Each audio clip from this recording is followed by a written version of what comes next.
But all those books, in some sense, emerged out of that underlying book. And that book itself, the Bible isn't a book, it's a library. It's a collection of books.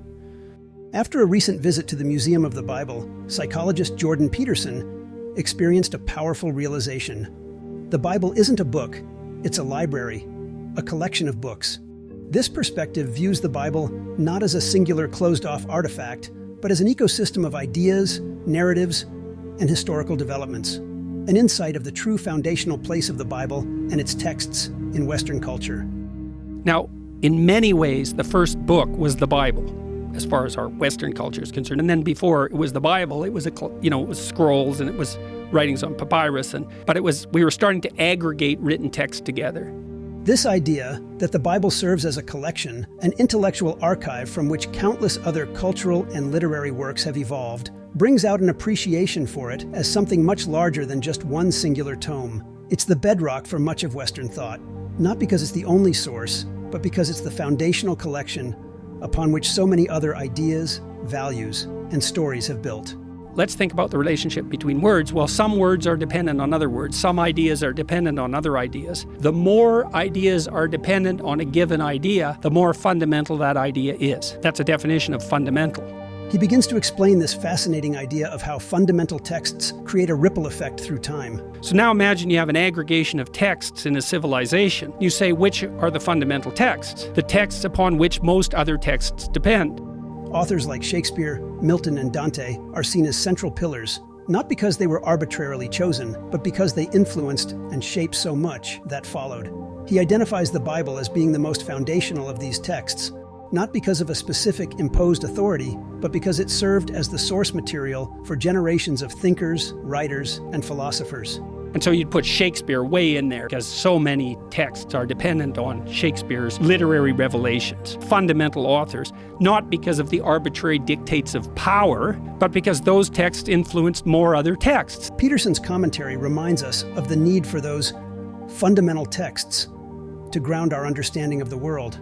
The meaning of words is coded in the relationship of the words to one another.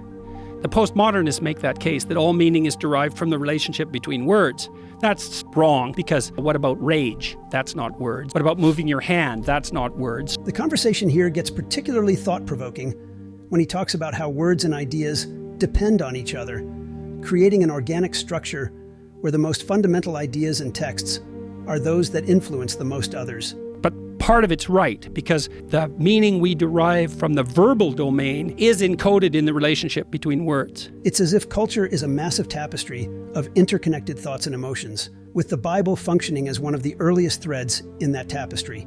This web of meaning building is what gives categories their stability. Without it, we're untethered.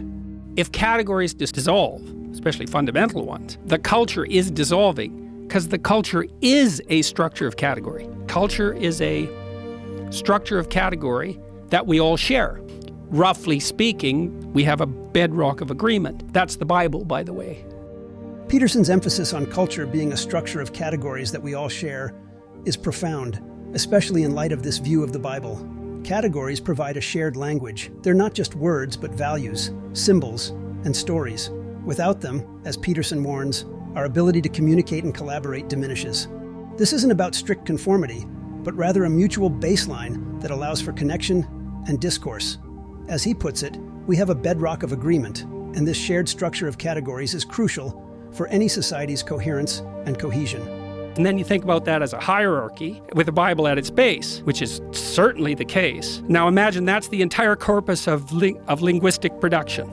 This view challenges us to think about truth not as a static concept, but as something alive, something rooted in our collective stories, which the Bible happens to embody at a grand scale. Now, how do you understand that? Like, literally, how do you understand that? The answer is, you sample it by reading and listening to stories and listening to people talk. You sample that whole domain.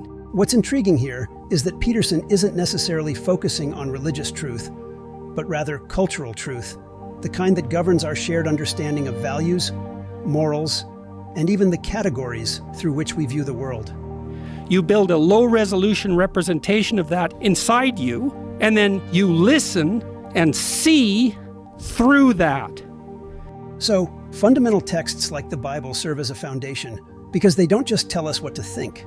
They provide a structure of thinking. And so it isn't that the Bible is true. It's that the Bible is the precondition for the manifestation of truth, which makes it way more true than just true. This precondition for truth, then, could be seen as a matrix of sorts, a framework within which truths can unfold. It's not that the Bible dictates specific answers, but that it helps establish a foundation for asking meaningful questions. In a way, this view asks us to imagine truth not as something objective and detached, but as a vibrant and relational concept, something that arises through interaction with others and with the stories we tell.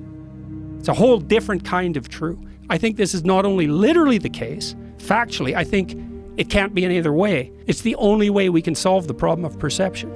By rooting our concept of truth in these cultural anchors, Peterson emphasizes that truth in human life isn't static or isolated.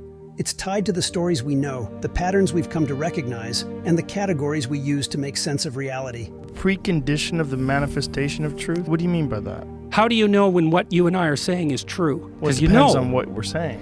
Not exactly. Think of it this way. Truth, in this sense, has to come from somewhere. In order to see truth as something that matters, it has to grow from the soil of shared human experience. The Bible, then, is like a foundational soil from which countless cultural and ethical truths have sprouted, rippling out to inform law, literature, relationships, and even individual identities.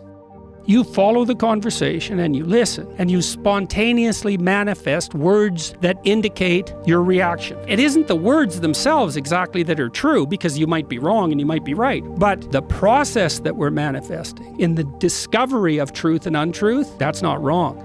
In a culture as fast-paced and fragmented as ours, reconnecting with these kinds of foundational stories could offer a grounding force, an anchor that allows us to retain our cultural coherence while adapting and evolving in new ways.